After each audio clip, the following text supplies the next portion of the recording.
Baik, Assalamualaikum warahmatullahi wabarakatuh. Salam sejahtera untuk kita semua. Perkenalkan, kami dari kelompok A. Hari ini kami akan menjelaskan mengenai analisis data angka mobilitas di Provinsi Jawa Tengah pada tahun 2020 menggunakan model regresi spasial. Kelompok A sendiri terdiri atas, boleh dilanjut. Yang pertama ada saya Minta Dalam, lalu ada Nurul Kamaria Abdillah, Rutin Tandavina, Salsabila, dan terakhir ada Vito Wardana. Di sini kami akan mulai dari pendahuluan, yang dimulai dari latar belakang. Mengapa kami memilih topik ini? Isu kesehatan menjadi pembahasan yang tidak akan ada habisnya. Hal ini diikuti dengan perkembangan di bidang kesehatan yang selalu menciptakan hal baru. Salah satu indikator yang dapat menentukan keberhasilan pembangunan di bidang kesehatan yaitu tinggi rendahnya derajat kesehatan di masyarakat. Angka kesakitan atau morbiditas sendiri menunjukkan persentase penduduk yang punya keluhan kesehatan. Semakin tinggi tingkat morbiditas atau angka kesakitan, menunjukkan derajat kesehatan penduduk semakin buruk dan sebaliknya semakin rendah morbiditas menunjukkan derajat kesehatan yang semakin baik. Angka morbiditas di Indonesia saat ini masih dapat digolongkan kurang baik karena di setiap tahunnya berkisar di antara angka belasan persen bahkan mengalami peningkatan pada periode 2014 hingga 2017.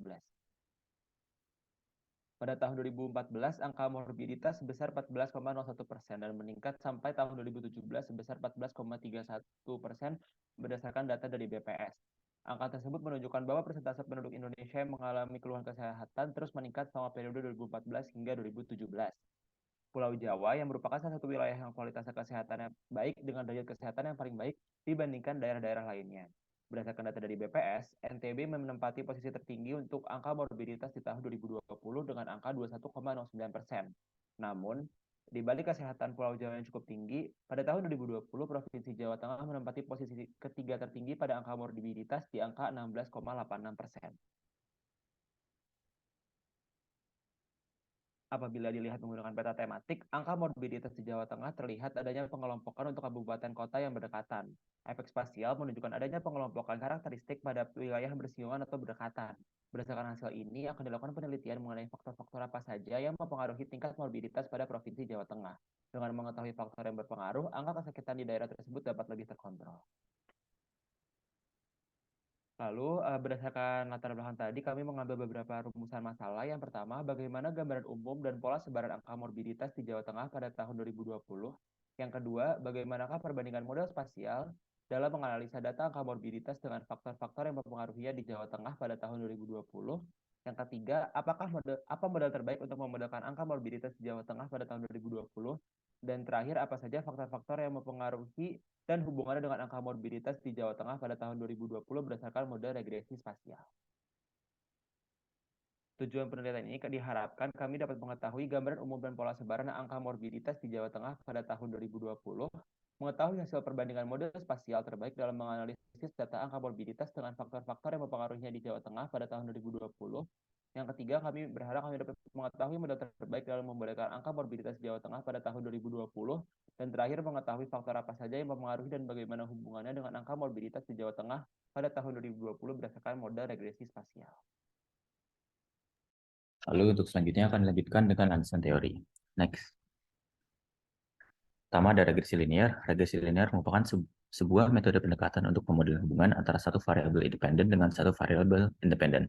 Variabel dependen biasa disebut dengan variabel respons atau Y, sedangkan variabel independen biasa disebut variabel prediktor atau X. Tujuan analisis regresi adalah untuk mengukur seberapa jauh hubungan antara variabel independen terhadap variabel dependen. Selain itu, analisis regresi juga digunakan untuk mengestimasi serta memprediksi rata-rata populasi atau nilai rata-rata variabel dependen berdasarkan nilai variabel independen. Dan berikut merupakan model regresi linear sederhana dan model regresi linear berganda. Next. Untuk uji asumsi regresi linear akan digunakan 5 uji asumsi. Yang pertama ada uji asumsi multikolinearitas, kedua ada uji asumsi normalitas, ketiga ada uji asumsi autokorelasi, keempat ada uji asumsi heteroskedastisitas, yang kelima ada uji asumsi heterogenitas spasial. Next. Untuk pendugaan parameter regresi linear, pada regresi linear umumnya pendugaan parameter dilakukan dengan menggunakan metode kuadrat terkecil atau ordinary least square (OLS). Berdasarkan asumsi yang biasa digunakan untuk regresi linear, metode kuadrat terkecil menghasilkan estimasi parameter dengan sifat-sifat statistik yang tidak bias dan memiliki varians minimum.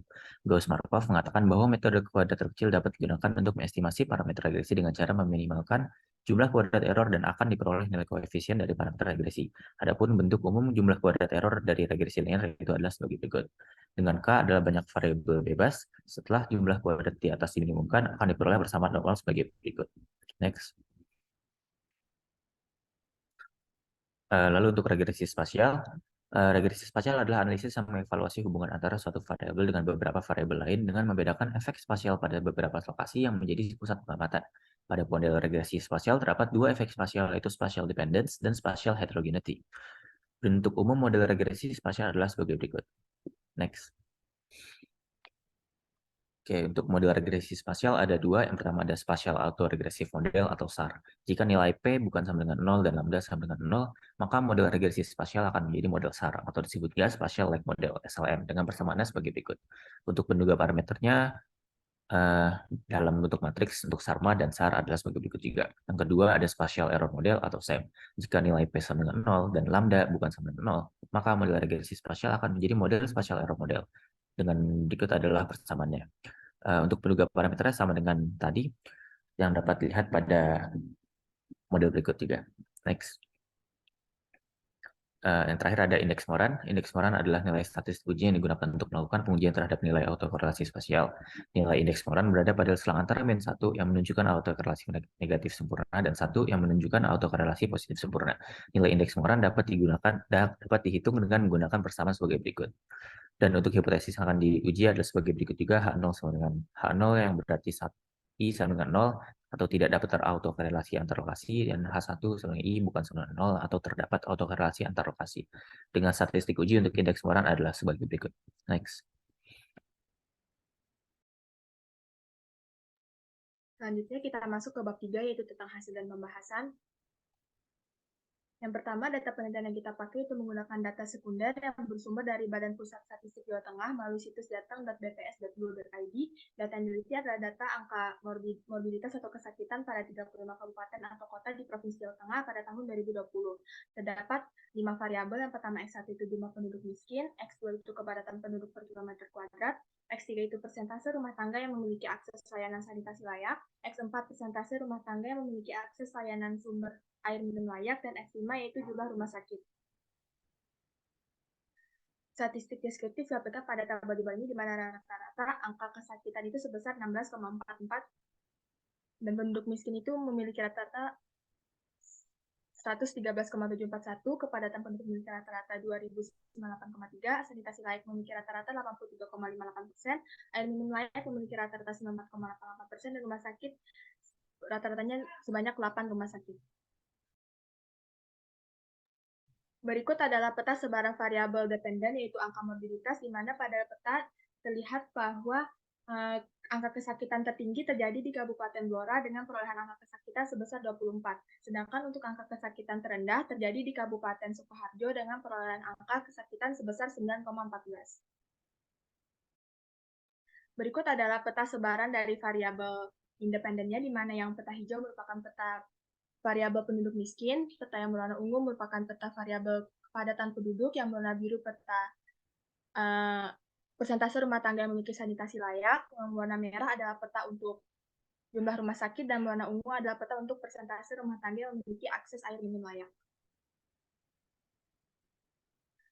Untuk analisis regresi klasik, itu penggunaan modelnya menggunakan ordinary least square seperti pada gambar, dan juga model regresi yang terbentuk adalah seperti tertera pada PPT berikut.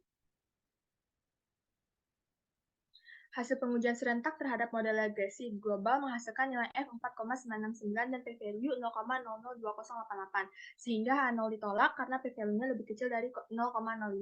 Hal tersebut menunjukkan bahwa paling sedikit ada satu kubah bebas yang memberikan pengaruh signifikan terhadap kubah terikat. Dan dari tabel di atas, dengan taraf frekuensi 0,05 didapatkan bahwa variabel jumlah penduduk miskin dan kepadatan penduduk berpengaruh signifikan terhadap angka kesakitan. Nilai koefisien determinasi yang diperoleh adalah sebesar 0,3685, yang artinya keragaman angka kemiskinan hanya mampu dijelaskan sebesar 36,85% oleh kubah bebas pada model. Untuk yang pertama, kita uji asumsi multikolonialitas, di mana dilihat pada nilai VIF yang lebih kecil dari 10.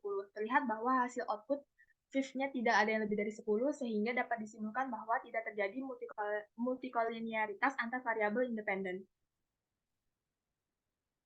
Selanjutnya untuk uji asumsi normalitas menggunakan hipotesisnya H0 galat berdistribusi normal, H1 nya tidak berdistribusi normal, dan alfanya 0,05 dengan menggunakan Anderson-Darling normality test diperoleh bahwa p-value-nya lebih besar dari 0,05 sehingga H0-nya ditolak dan dapat disimpulkan bahwa galat berdistribusi normal.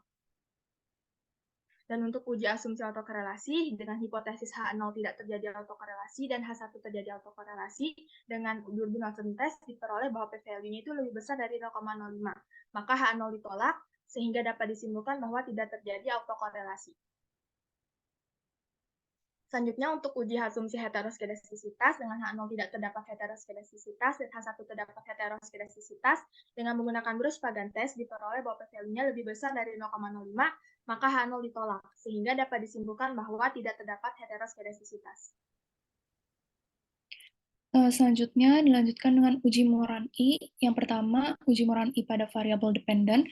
Hipotesisnya H0 tidak ada autokorelasi antar lokasi dan hipotesis alternatifnya terdapat autokorelasi antar lokasi. Kemudian kita melakukan statistik uji dengan R, didapatkan outputnya p-value-nya lebih kecil dari 0,05 sehingga H0-nya ditolak. Maka dapat disimpulkan bahwa terdapat autokorelasi antar lokasi pada variabel dependent. Selanjutnya, kita akan uji Moran I untuk variabel independen.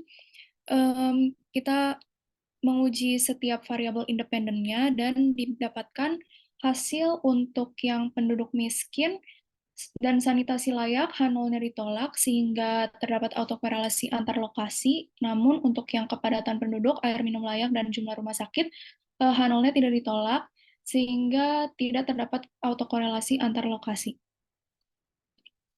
Kemudian uji Moran I untuk yang residual, didapatkan p-value-nya lebih besar dari 0,05 sehingga H0-nya tidak ditolak. Maka dapat disimpulkan bahwa tidak terdapat autokorelasi antar lokasi pada residual. Setelah kita menguji dependensi spasial, kemudian kita akan melanjutkan dengan uji Lagrange multiplier. Uji Lagrange multiplier digunakan sebagai pengujian diagnostik. Berikut adalah output dari R. Selanjutnya kita akan memodelkan regresi spasial. Kita akan membandingkan beberapa model, ada SAR, SEM, SARMA atau GSM, SDM, dan SDEM. Model terbaiknya itu dipilih berdasarkan skor AIC yang terkecil, dan berikut adalah hasil regresi spasialnya. Berdasarkan hasil regresi spasial, didapatkan bahwa nilai AIC terkecil itu diperoleh pada model SARMA atau GSM, sehingga untuk pemodelan regresi spasial akan dilakukan dengan model SARMA atau GSM tersebut. Selanjutnya akan ditinjau terlebih dahulu signifikansi dari setiap variabel independennya. Dapat dilihat bahwa variabel independen dari sanitasi layak memiliki nilai p-value yaitu lebih besar dari 0,05, sehingga kita akan membuang variabel tersebut karena tidak signifikan dengan model yang kita peroleh. Selanjutnya adalah didapatkan model SARMA atau GSM-nya untuk analisis regresi spasial pada angka kesakitan pada lokasi KI di Jawa Tengah tahun 2020 adalah sebagai berikut. Dengan interpretasinya adalah meningkatnya jumlah penduduk miskin dan kepadatan penduduk akan mengakibatkan meningkatnya angka kesakitan masing-masing sebesar 0,00025 dan 0,006. Sementara itu, meningkatnya jumlah rumah sakit akan mengakibatkan angka kesakitan akan menurun sebesar 0,027. Selain itu, presentase air minum layak juga akan mempengaruhi angka kesakitannya menurut sebesar 0,0278. Pada model juga dapat dilihat pengaruh dari input pada kabupaten atau kota di sekitarnya. Nah, ini adalah peta residualnya. Sebelah kiri ada regresi linear berganda dan yang sebelah kanan adalah residual model yang kita peroleh. Terlihat pada peta residual tersebut, regresi linear berganda memiliki warna lebih tebal dan pekat daripada peta dari residual SARMA tersebut. Utamanya adalah pada Jawa Tengah di sebelah barat dan di mana residual pada spasial SARMA tersebut memiliki warna yang lebih pudar dan lebih merata pada setiap daerahnya, menandakan bahwa residual pada spasial autoregressive moving average tersebut lebih tersebar cukup merata, sehingga lebih baik jika model digunakan dengan regresi spasial. Untuk kesimpulannya yaitu Yang pertama adalah model regresi spasial lebih baik dibandingkan dengan model regresi linear biasa dalam penentuan faktor-faktor yang berpengaruh terhadap angka kesakitan di Jawa Tengah karena didapat dependensi spasial pada data. Hal ini terlihat dari nilai AIC model regresi spasial lebih kecil dan nilai log likelihood yang lebih besar dibandingkan dengan model regresi linear. Pada kasus ini terdapat 4 variabel dari 5 variabel yang berpengaruh signifikan. Selanjutnya adalah regresi spasial terbaik untuk memodelkan angka kesakitan di Provinsi Jawa Tengah yaitu dengan metode SARMA atau GSM dengan AIC sebesar 173,1 sehingga model yang dihasilkan adalah sebagai berikut. Untuk saran dari kami yang bisa disampaikan kepada pemerintah Jawa Tengah yaitu dapat mengurangi angka kesakitan atau morbiditas pada wilayah Jawa Tengah tersebut dengan melakukan penambahan air minum yang layak bagi penduduk sekitarnya dan perlu ditambah juga jumlah rumah sakit yang berada di kabupaten atau kota yang masih terdapat hanya 3 rumah sakit di dalamnya agar dapat merata rumah sakit tersebut. Sekian dari kelompok kami, kurang lebihnya mohon maaf. Wassalamualaikum warahmatullahi wabarakatuh.